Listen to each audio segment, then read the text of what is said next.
Hello, नमस्कार, आदाब, सत श्री अकाल और अस्सलाम वालेकुम। मैं हूं मोहम्मद अहमद काज़मी, लेकर आया हूं आपका पसंदीदा कार्यक्रम आपके रूबरू।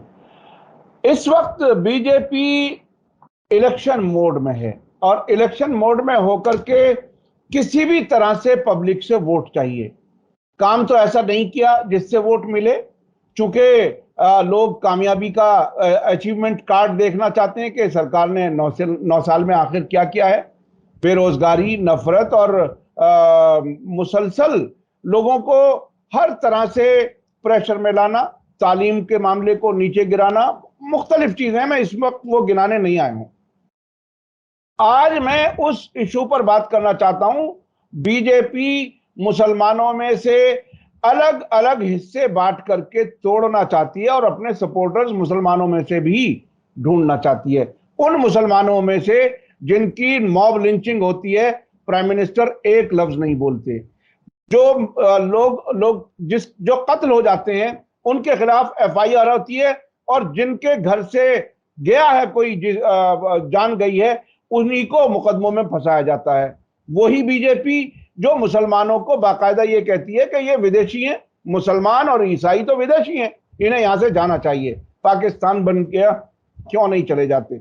वही बीजेपी अब मुसलमानों में पसमानदा और अशराफ, यानी पिछड़े मुसलमान और ये कहा जाए कि ऊंची जाति के मुसलमान, उनके बीच में टकराव पैदा करने की तैयारी कर रही है। पिछले दिनों मोदी जी ने भोपाल में एक तकरीर में, जिसमें और भी बहुत सी बातें कही थी जिसके बारे में अब आपसे पहले चर्चा कर चुके हैं, पसमानदा मुसलमानों के बारे में कहा कि उनके, यानी उनका दर्द उन्हें याद आया। यह बहुत ही दिलचस्प बात है। कर्नाटक में ओबीसी मुसलमानों को रिजर्वेशन के खिलाफ बयान दे रहे थे अभी कुछ महीने पहले, अब वो पसमानदा। तो इस इशू पर, ये पसमानदा मुसलमान कौन होते हैं, पसमानदा मुसलमान का इशू क्यों उठाया जा रहा है, और पसमानदा मुसलमानों की हालत क्या है, समाजी हालत क्या है, इस सब पर बात करने के लिए मेरे साथ खास मेहमान हैं डॉक्टर अभय कुमार, जो दिल्ली यूनिवर्सिटी में पॉलिटिकल साइंस पढ़ाते हैं। जेएनयू से उन्होंने हिस्ट्री में पीएचडी की है और खासतौर पर मुस्लिम इश्यूज पर बहुत ही गहरी नजर है। और इस वक्त उन्होंने एक आर्टिकल लिखा है अंग्रेजी और मुख्तलिफ जबानों में, जिसका मानी यह है कि पसमानदा मुसलमानों को इंसाफ की जरूरत है, उनको जबानी जमा खर्च की जरूरत नहीं है। तो मैं अभय कुमार जी से जानना चाहता हूं कि पसमानदा मुसलमानों के बारे में जो कुछ उनके बारे में आप बता सकते हो, ये कौन है। क्योंकि हमारे देखने वाले बहुत से ऐसे हैं, हो सकता है पहली बार चैनल देख रहे हो या उन्हें ये मालूम ना हो। उसके बाद मैं ये भी जानना चाहूंगा कि बीजेपी आखिर क्या चाहती है। अभय कुमार जी, वेलकम है आपका। मीडिया स्टार वर्ल्ड को आप वक्त दे देते हैं, आपका बहुत बहुत शुक्रिया। आप बताइए कि ये क्या कुछ है, मोदी जी क्या कुछ चाहते हैं इस वक्त। कई बहुत जल्दी जल्दी में बहुत कुछ कर रही है बीजेपी कर्नाटक इलेक्शन हारने के बाद। क्या आप इसको भी उसी तरह से एक सियासी जाल, सियासी नारा, और अगर कहा जाए अमित शाह की जबान में, क्या ये भी जुमलेबाजी है, क्या कुछ है। काज़मी साहब, बहुत बहुत शुक्रिया आपका, आप सब लोगों का जो इस प्रोग्राम को देखते हैं, अच्छे अच्छे कमेंट देते हैं। देखिए, पसमानदा मुसलमान के बारे में जो बहस है उसकी शुरुआत हुई है हमारे जो प्रधानमंत्री हैं मोदी साहब, उन्होंने एक स्पीच दी है।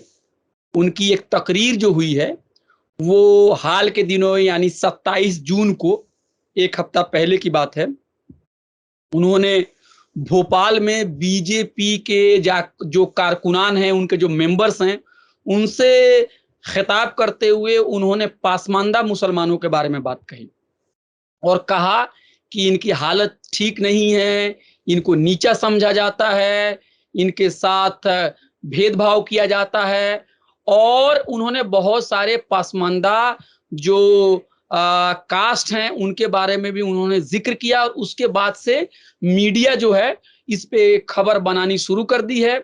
और सबसे पहली बात मैं आपको बता दूं कि पसमानदा मुसलमान जो है, आपने सुना होगा कि कोई बरेलवी मुसलमान है, कोई देवबंदी मुसलमान है, कोई शिया है, कोई सुन्नी है, ये चीज तो आप जानते हैं। आप सुनते हो कि पसमानदा का क्या मतलब हुआ। देखिए, आप सब लोग थोड़ी बहुत फारसी है या उर्दू या अरबी जानते ही हैं। आपको पस का मतलब होता है पीछे, और मांदा जो है वो मस्दर है, उसका मतलब होता है रह जाना, ठहर जाना, जो पीछे रह गए जो लोग हैं, है ना, जो पीछे रह गए।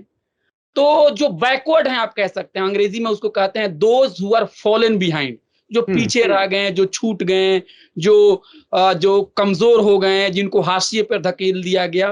तो एक पासमानदा अल्फाज है, और पासमानदा जो टर्म है वो खासकर अब एक कब से शुरू हुआ है ये तो कहना बहुत ही मुश्किल है, लेकिन इतना मैं जरूर कह सकता हूं कि 1990 के बाद से जब समाजी इंसाफ की जो पार्टियां हैं और ये सब पार्टियां जब उनका उभार हुआ, चाहे वो लालू प्रसाद यादव जी हों, चाहे मुलायम सिंह हों, चाहे बहन मायावती हों, चाहे मान्यवर काशीराम जी हों, चाहे उससे पहले बिहार में कर्पूरी ठाकुर जी जो हों, जनता दल की जो सरकार थी, जो एक सामाजिक न्याय की जो पार्टियां थी, जब उन लोगों ने पिछड़ों को और दलितों को इकट्ठा करना शुरू किया, उनके अंदर में बेदारी पैदा की, उस दौरान में मुसलमानों के अंदर में भी जो पिछड़ी जातियां थी, जो दलित समाज के जो मुसलमान थे, वो लोग भी अपने आप को सामने लाए, उनके अंदर में भी एक चेतना पैदा हुई। तो वो लोग उनके जो लीडर थे उनको पासमानदा कहना शुरू किया।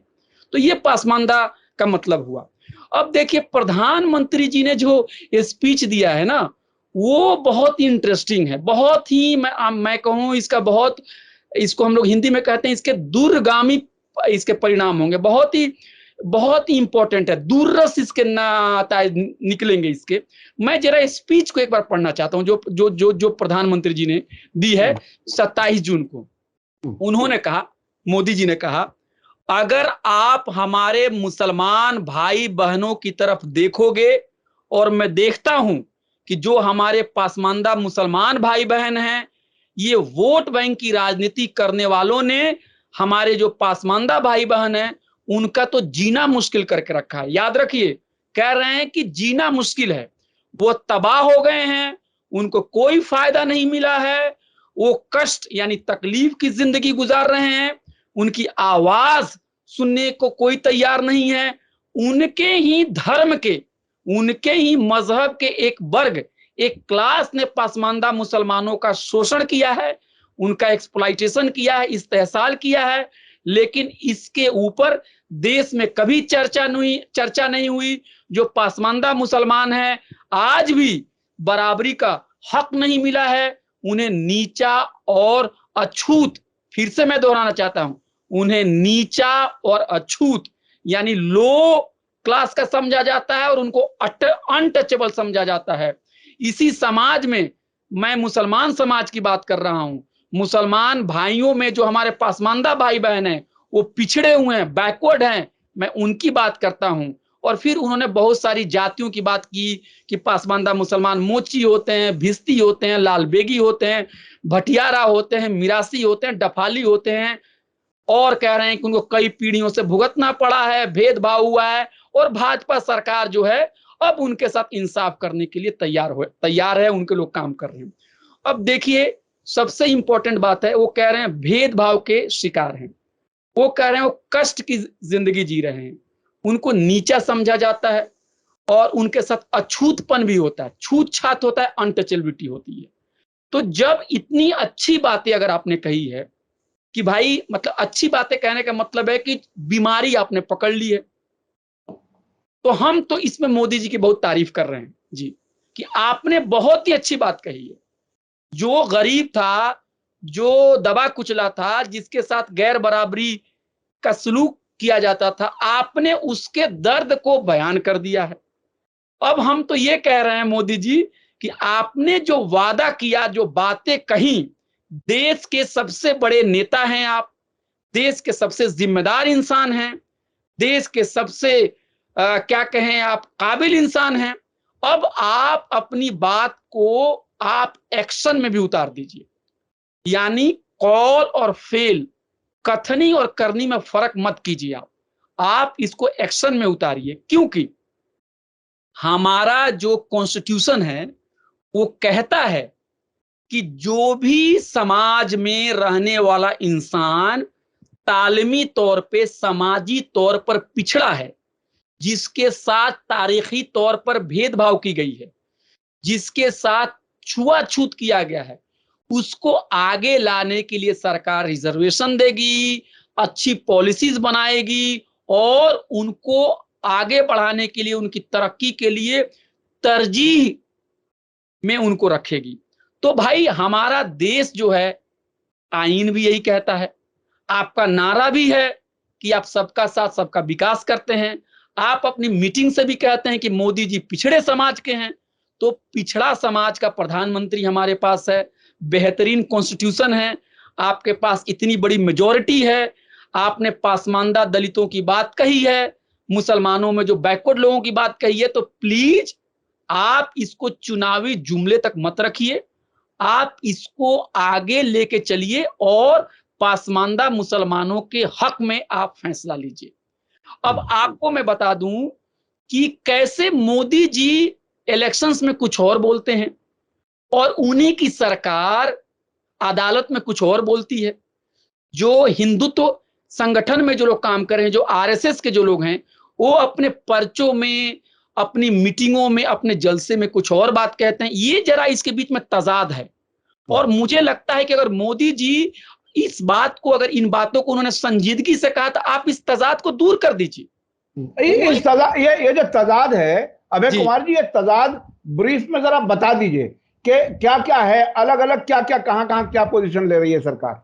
देखिए तजाद है, ये आप बिल्कुल आसानी से समझ सकते हैं। देखिए, हिंदुस्तान में जो भी बैकवर्ड है, एजुकेशनली, सोशली, जो भी डेवलपमेंट के जितने भी इंडेक्स हैं, उसमें जो सबसे नीचे हैं और जिसके साथ छूत छात, गैर बराबरी, भेदभाव नीचा समझा जाता है, हम उसको शेड्यूल कास्ट के दर्जे में रखते हैं, हम उसको एससी कहते हैं।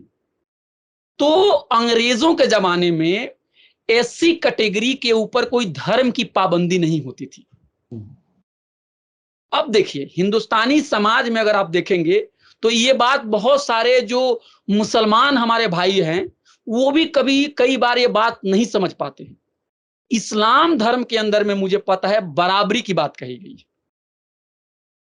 प्रोफेट मोहम्मद साहब का जो आखिरी खुतबा है, उसमें उन्होंने साफ तौर पे कहा है कि गोरों के ऊपर कालों की बर्तरी नहीं है, अरबी के ऊपर गैर अरब जो लोग हैं उनकी बर्तरी नहीं है, कोई किसी के ऊपर नहीं है। इस्लाम का फलसफा है कि सारे लोग बराबर हैं और अगर कोई हम में से बड़ा है तो जात की बुनियाद पर नहीं है, वो धर्म की बुनियाद पर नहीं है, वो दौलत की बुनियाद पर नहीं है, वो सूरत की बुनियाद पर नहीं है, बल्कि तकवा, ईमानदारी, अच्छा उसूल की बुनियाद पे है। तो इस्लाम के अंदर में भेदभाव की कोई जगह नहीं है। लेकिन हकीकत में अगर आप आके देखेंगे तो पाएंगे कि समाज में जब कुछ लोग ऊपर बैठेंगे, उनको सारी सुख सुविधाएं चाहिए, उनको काम नहीं करना है, उनको लोगों की कमाई को खाना है, किसी को दो रोटी मयसर नहीं है और किसी के घर जो है सोने और चांदी से बने हुए हैं।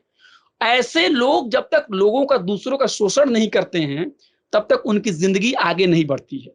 तो जो भी हमारे हिंदुस्तान में जो ऊपर बैठे हुए लोग थे, चाहे वो हिंदू हो चाहे मुसलमान हो, उन लोगों ने अपने अपने धर्म की जो अच्छी बातें थी उनको अपने सुविधा के मुताबिक, अपनी सहूलत के मुताबिक उसको भुला दी।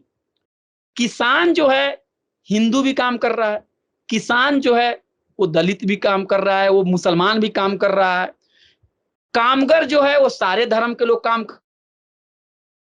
हिंदू भी कर रहा है, मुसलमान भी कर रहा है, और ऊपर बैठे हुए जो लोग हैं, जो अरबाबे इक्तदार कहते हैं, वो सब लोग हिंदू भी हैं और मुसलमान भी हैं। तो है क्या कि हमको क्लास के पर्सपेक्टिव से चीजों को कई बार देखने की जरूरत होती है। आप हमेशा धर्म के नजरिए से देखेंगे तो चीजें नहीं आप समझ पाएंगे। तो बात यह है कि इस्लाम के अंदर में लोग मसावात को, बराबरी को पाने के लिए गए, लेकिन उस धर्म के अंदर में बैठे हुए जो ऊपर जो लोग थे, उन्होंने उनको पूरा इंसाफ नहीं दिया। मैं ये नहीं कह रहा हूं कि उनको इंसाफ नहीं मिला, लेकिन पूरा इंसाफ उनके साथ नहीं मिला।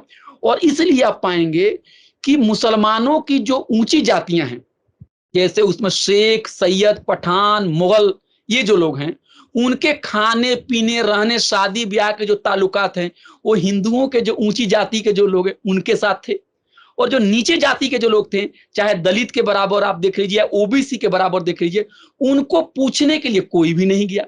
और आज भी आपको मैं बता दूं कि जो दलित बस्तियों में रहने वाले जो हैं, पिछड़े हैं, पसमानदा, उसको उसका हाल खबर लेने के लिए ऊंची जाति के लोग नहीं जाते हैं। सुन लीजिए मेरी बात, इस्लाम के अंदर में बराबरी है, लेकिन आपको भी पता है कि जो कचड़े के पास रह रहा है, जो झुग्गियों में रह रहा है, जो कचरा बीन के जिंदगी जी रहा है, जो रिक्शा ठेला खींच रहा है, जो टांगा चला रहा है, जो कपड़ा बुन रहा है, उससे जो महलों में रहने वाले लोगों को कोई बहुत ज्यादा मतलब नहीं है।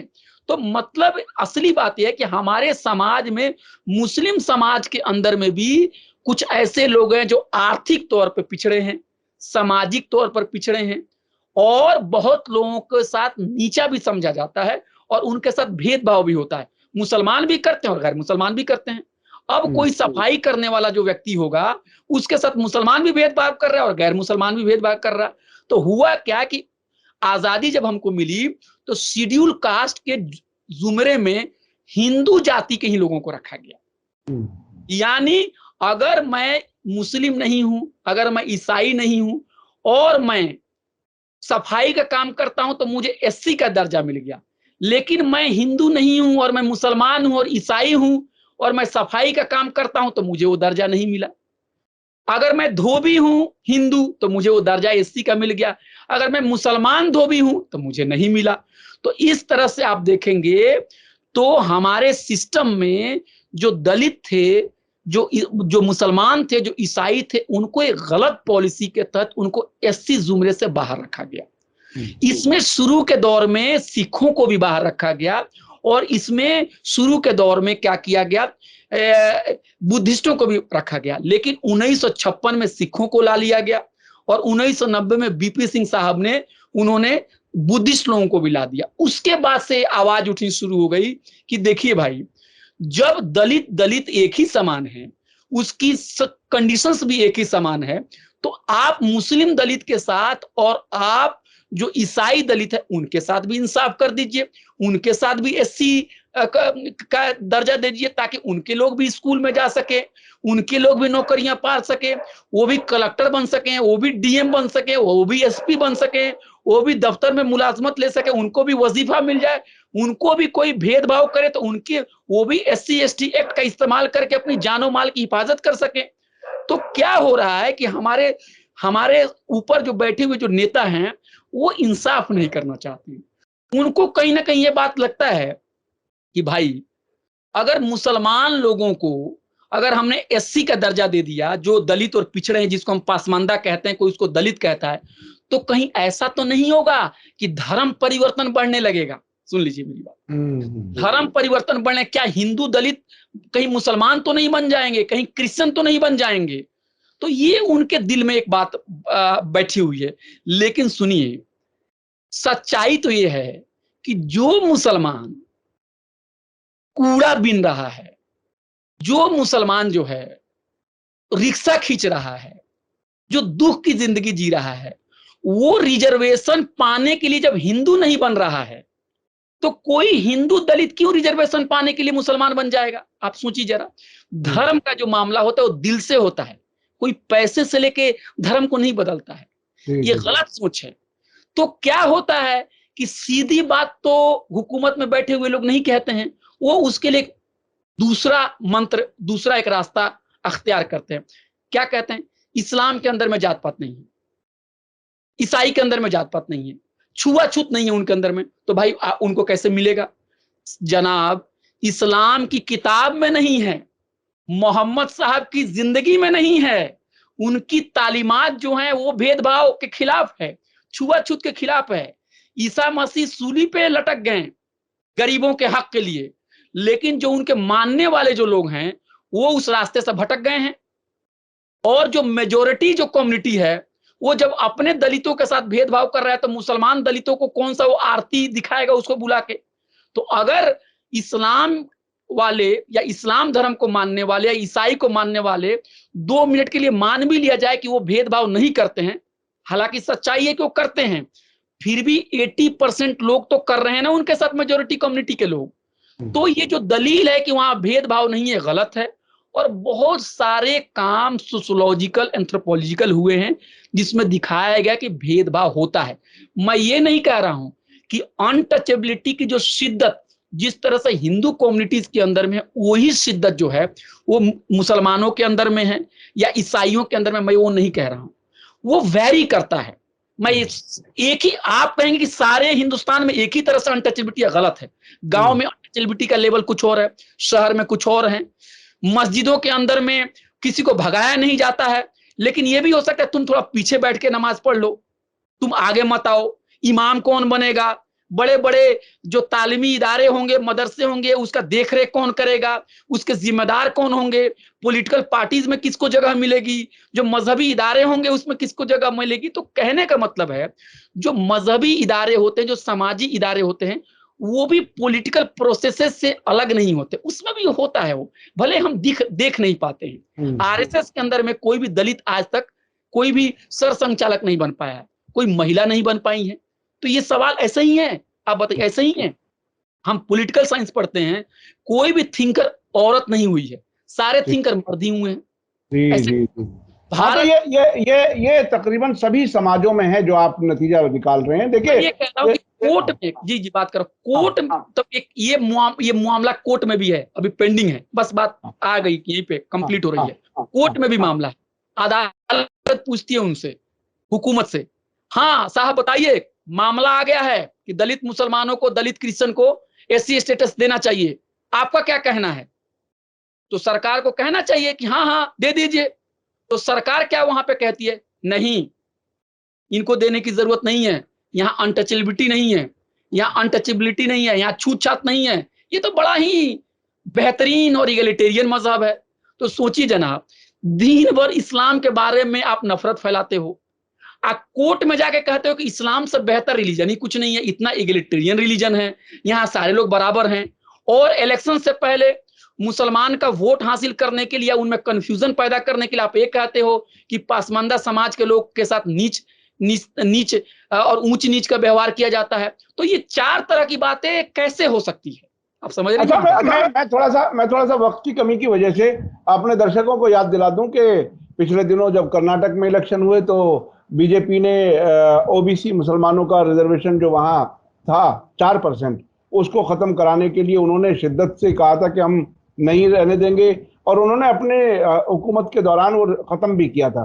दूसरी बात जो आपने बताई कि अदालत में कहते हैं कि इस्लाम मजहब जो है वो बहुत ही बेहतरीन है, लेकिन बाहर निकल करके मुसलमानों के खिलाफ नफरत, और अब जो पसमानदा मुसलमानों की बात अब प्रधानमंत्री जी कह रहे हैं। मुझे इसके साथ साथ एक बात और याद आ गई, याद दिला दूं अपने दर्शकों को कि जब वो ट्रिपल तलाक वाला मामला वो कानून लेकर के आए तो उन्होंने कहा कि हमने मुस्लिम औरतों को आजाद कर दिया गुलामी से, और उस आजादी के बदले में ये कहने की कोशिश थी कि आधे मुसलमान यानी और मुसलमान औरतें बीजेपी को अब वोट देंगी। तो ये अलग अलग तरीके से मुसलमानों की जो भी स्ट्रेंथ है, जिसको पहले एक जमाने में वोट बैंक कहा जाता था, अब वो मोदी जी अब तक मुसलमानों की वोट को, अब तक इनका दावा है कि इररिलेवेंट कर चुके हैं, लेकिन अब भी मुसलमानों से वोट चाहिए पसमानदा और इसकी बीच में। अब मैं जो आपके पास आगे सवाल लेके आया हूं वो ये कि ये जो मोदी जी का पसमानदा के लिए आंसू बहाना है, क्या इलेक्शन में फायदा पहुंचा पाएगा? मैं आपसे पत्रकार के तौर पर यह बात पूछ रहा हूं, फिर मैं थोड़ा सा और आगे बढ़ूंगा। इसको आपका अंदाजा क्या है? देखिए, मैं साफ साफ आपसे बात कहूंगा, मैं कोई आपसे बात को छुपा के नहीं कहूंगा।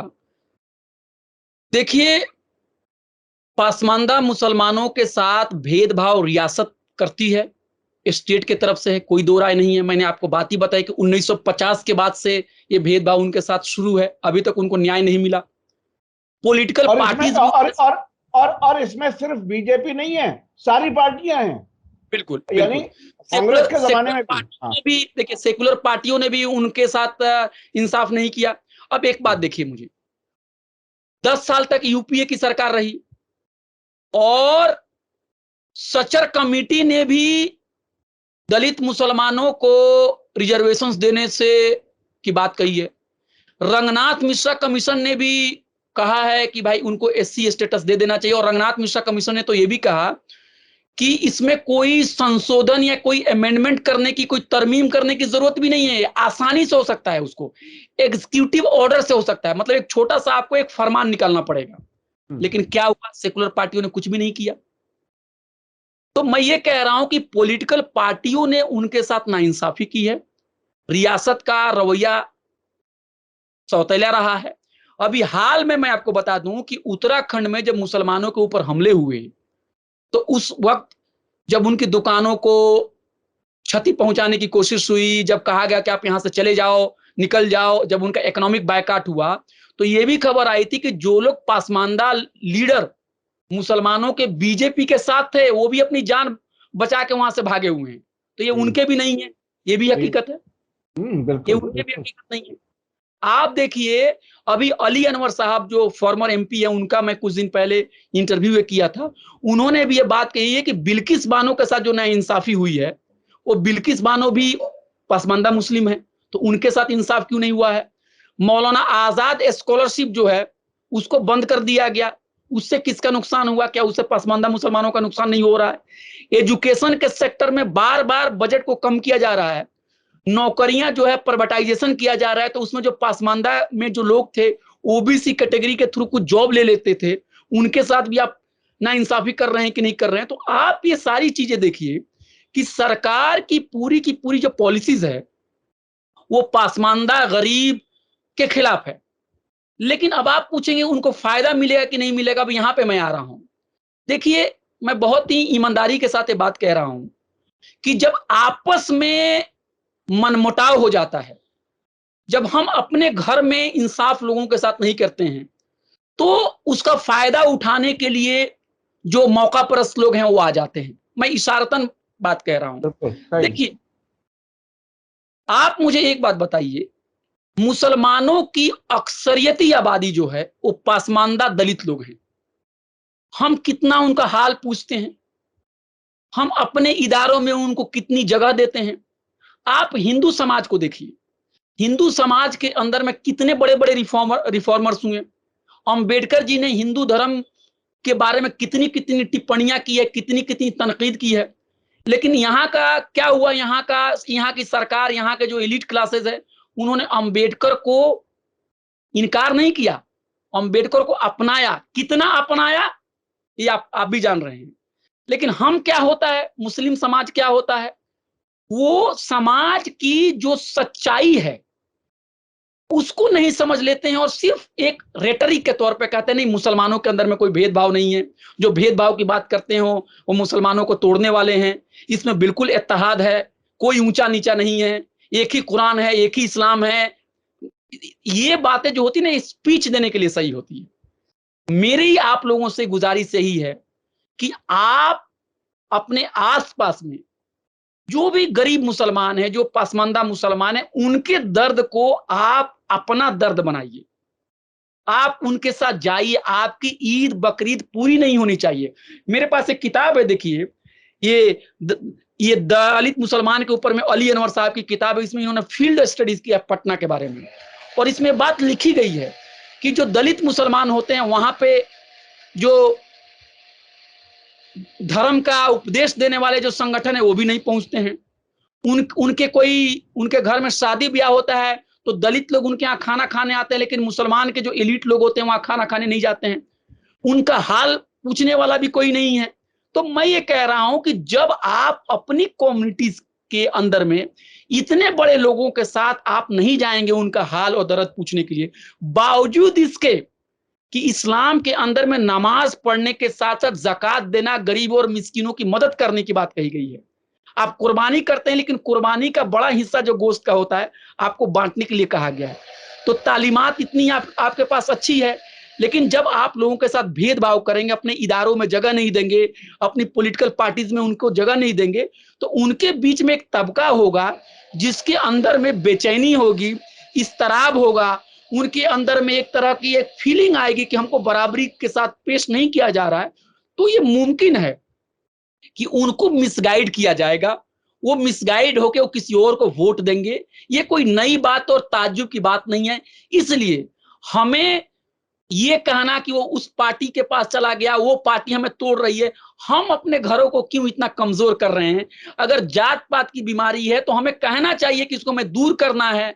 हम उनके साथ बराबरी का सलूक करेंगे। और ये देखिए, अभय कुमार जी, मैं जरा बीच में रोक रहा हूं आपको। आपके अब तक की बातचीत से जो नतीजा निकला वो ये कि सियासी पार्टियां, चाहे वो सेकुलर पार्टियां हो या बीजेपी जैसी राइट विंग पार्टी हो या समाज हो, मुस्लिम समाज, उन्होंने भी उनके साथ इंसाफ नहीं किया जो मुसलमानों में पीछे रह गए हैं, जिन्हें पसमानदा कहा जा रहा है, जिनके बारे में बहस है। और आबादी पसमानदा की ज्यादा है, याद रखिए। जी जी, बिल्कुल बिल्कुल, आबादी ज्यादा है।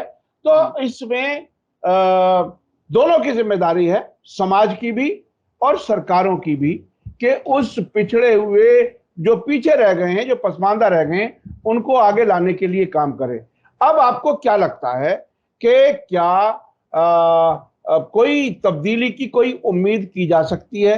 प्रधानमंत्री जी ने इतनी बड़ी बात की है, आपने कहा कि हम तो बहुत खुश हैं कि प्रधानमंत्री जी ने ये बात कही है, लेकिन सिर्फ उनसे ये रिक्वेस्ट है कि वो अपनी बातों को एक्शन में बदल लें।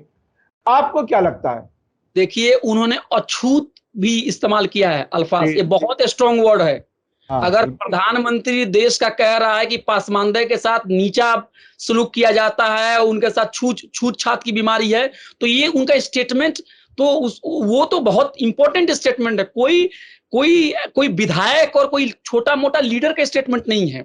तो ये बात मुझे लगता है कि अब उनको मान लेनी चाहिए पार्टियों को, कि अब उनको आप एससी स्टेटस दे दीजिए, ताकि दलित मुसलमान जो हैं, जो दलित क्रिश्चियन हैं, उनके लोग भी पढ़ लिख के आए। और देखिए, एक रिपोर्ट की भी मैं बात कर रहा हूं, ये 2007 या 8 की रिपोर्ट है, आप इंटरनेट पर देख सकते हैं। दलित और मुस्लिम्स के बारे में नेशनल कमीशन ऑफ माइनॉरिटीज ने इसको बनवाई थी, प्रोफेसर सतीश देशपांडे की भी रिपोर्ट है। इसमें भी साफ कहा गया है कि दलित मुसलमानों की हालत और दलित ईसाइयों की हालत बहुत ही खराब है, बिल्कुल समाज के सबसे नीचे सतह पे हैं। तो आज वक्त की जरूरत है कि हम सब लोग मिलके इनके साथ खड़े हों, और हमें पूरा यकीन है कि ये लोग फिरका परस्त जमात के साथ नहीं जाएंगे। ये लोग हमेशा से ये लोग हमेशा से सेकुलर पार्टियों के साथ रहेंगे। इन्हों अभी तक वोट जो है सेकुलर पार्टियों को देते रहे हैं, लेकिन हमें इनके साथ न्याय देने के लिए आगे आना होगा। और फिर आपके प्रोग्राम से मैं प्रधानमंत्री जी को मतलब मैं गुजारिश कर रहा हूं कि एक वादा, मतलब आपका जो टर्म पूरा होने वाला है उसको पूरा कर दीजिए। इन लोगों को एससी स्टेटस, दलित मुसलमानों को भी और दलित ईसाइयों को भी, हम दलित ईसाइयों की बात यहाँ पे पूरी नहीं कर पाए। दलित ईसाई भी अपने समाज में भेदभाव झेल रहे हैं। उनको अलग कब्रिस्तानों में, कई मौकों पे उनको अलग कब्रिस्तानों में उनकी जो मैयत होती है वहां दफन करने को कहा जाता है। उनको चर्च के अंदर में पीछे बैठने को कहा जाता है। कई सूरतों में उनकी अलग चर्च भी है, तो वो भी भेदभाव झेल रहे हैं। और सुनिए, ईसाई समाज अब इस बात को मानने लगा है कि हमारे यहाँ ये बीमारी है। इसलिए अगर कोई सामाजिक बीमारी है तो उसको छुपाना नहीं चाहिए। प्रोफेट मोहम्मद साहब की जिंदगी से हम सीखे कि जितनी भी बीमारी उनके जमाने में थी, उनके खिलाफ उन्होंने बोला। ये नहीं कहा कि अरब के समाज में ये बीमारी है, अगर हमें बोल देंगे तो लोग हम पे ऊपर हंसेंगे, गैर अरब के लोग हंसेंगे। नहीं, अगर हमारे समाज में कोई बीमारी है, हमें आगे आना होगा। और हम सब लोग अहद करें कि हमारी ईद, हमारी बकरीद पूरी नहीं होगी जब तक हम गरीब से गरीब मुसलमान के साथ जाके उनके दुख दर्द को ना बांटे और उनको अपना भाई ना माने। अगर हमने उनको अपना भाई माना तो जो लोग भी हमारे घरों में सेंध लगाने की कोशिश कर रहे हैं वो कभी कामयाब नहीं होंगे। जी, बहुत बहुत शुक्रिया अभय कुमार जी। मैं चलते चलते एक याद दिला दूं कि बीजेपी किस तरह से हर समाज में बांटने की बात करती है। मुसलमानों में ये तो आपने सुन लिया, पसमानदा की बात मोदी जी ने कही। उससे पहले ट्रिपल तलाक के बहाने मुस्लिम औरतों को अपनी सपोर्ट में लाने की कोशिश की। हालांकि ट्रिपल तलाक वाले अगर मुजरिम को जेल भेज देते हैं तो वही औरत जो है वो भीख मांगने की हालत में आ जाती है। उसको उन्होंने कहा कि हमने बड़ी ताकत दे दी। और मैं आपको एक बहुत ही स्टेटमेंट याद दिला रहा हूं आखिर में। सुब्रमण्यम स्वामी ने आज तक इंडिया टुडे ग्रुप के आज तक टेलीविजन चैनल से एक इंटरव्यू में बाकायदा कहा था, आप लोग अभी गूगल करें, सुब्रमण्यम स्वामी सुन्नी शिया, ये आप सर्च करेंगे तो वो मुझे उम्मीद है कि आपको वो यूट्यूब की वीडियो मिल जाएगी, जिसमें उन्होंने कहा कि हाँ, हम सुन्नी और शिया के बीच में झगड़ा कराएंगे, इख्तलाफ पैदा करेंगे। और शिया तो भाई बीजेपी को सपोर्ट करते हैं, वो लखनऊ के बहाने से बात करते हैं हमेशा। बीजेपी वाले अक्सर अटल बिहारी वाजपेयी जी, उसके बाद अब राजनाथ सिंह जी लखनऊ से लड़ते हैं, तो ये कह दिया जाता है जनरली कि शिया उनको सपोर्ट करते हैं। लेकिन मुझे इस बात का यकीन नहीं है कि शिया एक शिया के तौर पर बीजेपी को सपोर्ट करता है। मुनाफिक हर सेक्शन में हो सकते हैं, वो शिया भी हो सकता है, सुन्नी भी हो सकता है। हमारे पास शाहनवाज हुसैन भी हैं, मुख्तार अब्बास नकवी भी हैं, इत्तेफाक से दोनों अलग अलग सुन्नी और शिया से आते हैं। तो बीजेपी मुसलमानों में इख्तलाफ पैदा करके तोड़ने का काम अलग अलग तरीके से कर रही है। अब पसमानदा का जाल फेंका है, अब देखिए उन्हें उसमें कितनी कामयाबी मिलती है, ये आने वाला वक्त बताएगा। अभय कुमार जी ने हमें वक्त दिया, उनके हम शुक्रगुजार हैं कि आपने पसमानदा इशू को बहुत डिटेल से समझाया, बताया और आईना दिखाया समाज को भी और सरकार को भी। दोनों अगर अपनी अपनी कमियां गलतियां ठीक कर लें तो ये पसमानदा मुसलमान एक बेहतर जिंदगी की तरफ बढ़ सकते हैं, समाज में उन्हें ज्यादा इज्जत मिल सकती है। इज्जत का हर इंसान हकदार होता है, इसमें ऊपर वाले ने किसी को भी इज्जत कम नहीं दी है, हमें सबको इज्जत देनी चाहिए। बहुत बहुत शुक्रिया, इसी के साथ मुझे दीजिए इजाजत। धन्यवाद, शुक्रिया, जय भारत, जय हिंद। मीडिया स्टार वर्ल्ड के और वीडियो देखने के लिए हमारे चैनल को सब्सक्राइब करें और सीधे नोटिफिकेशन पाने के लिए बेल आइकन दबाएं। और अगर हमारी खबर सच्ची और अच्छी लगे तो अपने व्हाट्सएप, इंस्टाग्राम, फेसबुक और ट्विटर अकाउंट पर जरूर शेयर करें।